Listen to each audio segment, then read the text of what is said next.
অজু করার সময় অজুর পানি যখন মুখে লাগাবেন একটি দোয়া পড়বেন, আপনার চেহারা নূরের মতো উজ্জ্বল হয়ে যাবে ইনশাআল্লাহ।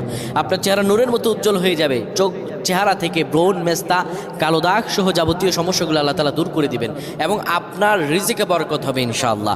আপনার দোয়াগুলো কবুল হয়ে যাবে। অনেকের চেহারা সুন্দর কিন্তু তাকাতে ইচ্ছে করে না, মনে হয় চেহারায় নুন নাই, কিন্তু অনেকের চেহারাই কালো কিন্তু দেখতেও ভালো লাগে। যেমন এই যে বেলাল হাবশি, চেহারা দিকে তাকালেই শান্তির সুবাতাস বয়ে আসতো। সাহাবীরা যার চেহারা দেখে অনেক প্রশংসিত করিয়েছিল এবং যার কলব স্বচ্ছ ছিল।